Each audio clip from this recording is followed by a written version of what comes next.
स्वामी राम सुखदास जी महाराज को शत शत नमन। आज के प्रवचन का विषय है भगवान में अपनापन। महाराज जी के शब्दों में, वास्तव में कोई भी मनुष्य अनाथ नहीं है, सबके सब मनुष्य सनाथ हैं। संसार में प्रत्येक वस्तु का कोई न कोई मालिक होता है, फिर मनुष्य का कोई मालिक न हो, यह कैसे हो सकता है? जो सबके मालिक हैं वे भगवान हमारे भी मालिक हैं। हम उनको अपना मालिक माने या न माने, जाने या न जाने, पर वे हमें अपना जानते ही हैं। अतः अपने को अनाथ समझना हमारी भूल है। मनुष्य को अपने में अनाथपने का अनुभव क्यों होता है? जब वह किसी वस्तु व्यक्ति को अपना मान लेता है, तब उसका अभाव होने से उसको अपने में अनाथपने का अनुभव होने लगता है। यह नियम है कि जब मनुष्य अपने को किसी वस्तु व्यक्ति का मालिक मान लेता है, तब वह अपने मालिक को भूल जाता है।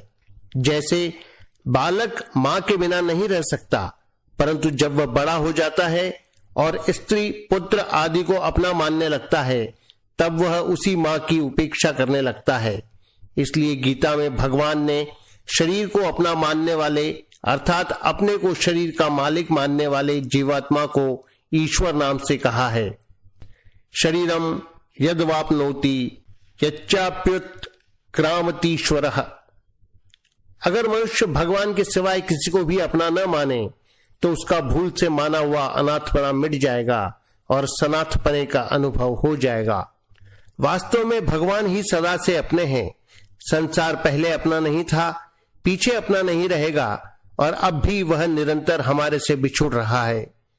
परंतु भगवान पहले भी अपने थे, पीछे भी अपने रहेंगे, और अब भी वे अपने हैं। वे हमें कभी नहीं मिलते तो भी अपने हैं, सर्वथा मिलते हैं तो भी अपने हैं, और कभी मिलते हैं कभी नहीं मिलते तो भी अपने हैं। परंतु संसार सर्वथा मिला हुआ दिखने पर भी अपना नहीं है, कारण कि जो सदा हमारे साथ नहीं रह सकता और हम सदा जिसके साथ नहीं रह सकते, वह अपना नहीं हो सकता। अपना वही हो सकता है जो सदा हमारे साथ रहे और हम सदा उसके साथ रहें, अर्थात जो हमारे से कभी न बिछुड़े और हम उससे कभी न बिछुड़े। एक बड़े आश्चर्य की बात है कि संसार में जिसको हम अपना मानते हैं वह तो नहीं रहता, पर उससे माना हुआ अपनापन रह जाता है। अर्थात संबंध ही तो नहीं रहता, पर संबंध रह जाता है। जैसे किसी स्त्री को विधवा हुए बहुत वर्ष बीत गए, पर पति का नाम सुनते ही उसके कान खड़े हो जाते हैं।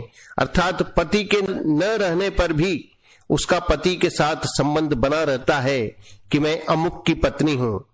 यहाँ शंका होती है कि पिता के न रहने पर भी यदि पुत्र पिता से संबंध न माने, तो वह श्राद्ध तर्पण कैसे करेगा, जो कि शास्त्र का विधान है।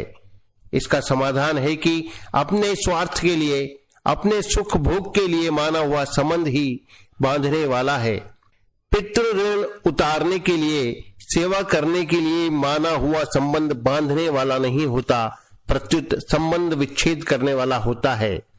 तात्पर्य है कि अगर वस्तुएं अपनी दिखती हैं तो वे केवल दूसरों की सेवा में लगाने के लिए, सदुपयोग करने के लिए अपनी हैं। अगर व्यक्ति अपने दिखते हैं तो वे केवल निस्वार्थ भाव से सेवा करने के लिए अपने हैं। अपने लिए कुछ भी अपना नहीं है। अपने सुख आराम के लिए वस्तु व्यक्ति को अपना मानना जन्म मरण का कारण है। कारणम गुण संगोऽस्य सदसद्योनि जन्मसु। इसलिए जो संसार में कुछ भी अपना मानता है उसको कुछ भी नहीं मिलता, और जो कुछ भी अपना नहीं मानता उसको सब कुछ मिलता है, अर्थात भगवान मिलते हैं। अपनी बुद्धि, विचार, सामर्थ्य से वस्तुओं का दुरुपयोग न करके उनका सदुपयोग करने से वस्तुओं से माना हुआ संबंध मिट जाता है, और निस्वार्थ भाव से सेवा करने से व्यक्तियों से माना हुआ संबंध मिट जाता है। संबंध मिटने से मुक्ति हो जाती है। यहाँ शंका होती है कि संसार से संबंध विच्छेद हो जाने पर भी जीवन मुक्त महापुरुष दूसरों की सेवा यानी हित में क्यों लगे रहते हैं? इसका समाधान है कि साधनावस्था में ही उनका स्वभाव प्राणी मात्र का हित करने का रहा है। सर्वभूत हिते रताः, इसलिए कुछ भी करना, जानना और पाना शेष न रहने पर भी उनमें सबका हित करने का स्वभाव रहता है। स्वभावस्तु प्रवर्तते।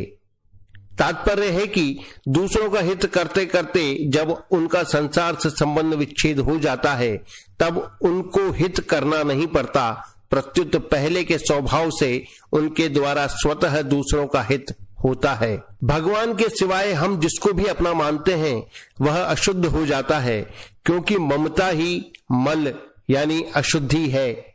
ममता मल जरी जाई। इतना ही नहीं, उसको अपना मानकर हम उसके मालिक बनना चाहते हैं पर वास्तव में उसके गुलाम बन जाते हैं। उसको ठीक करना चाहते हैं पर वास्तव में वह बेठीक हो जाता है। हम जिन शरीर, इंद्रियां, मन, बुद्धि, अहम तथा स्त्री, पुत्र, कुटुंब, धन, जमीन, मकान आदि को अपना मानते हैं वे सब अशुद्ध हो जाते हैं और उनके सुधार में बाधा लग जाती है। परंतु उनको अपना न मानने से वे भगवान की शक्ति से शुद्ध हो जाते हैं, प्रसाद बन जाते हैं, उनमें विलक्षणता आ जाती है, क्योंकि वास्तव में वे भगवान के ही हैं। तात्पर्य है कि वस्तु को अपना मानने से वह अशुद्ध हो जाती है और हम अनाथ तथा पराधीन हो जाते हैं। अगर हम वस्तु को अपना न माने तो वस्तु शुद्ध हो जाएगी और हमें अपने सनाथपने का तथा स्वाधीनता का अनुभव हो जाएगा।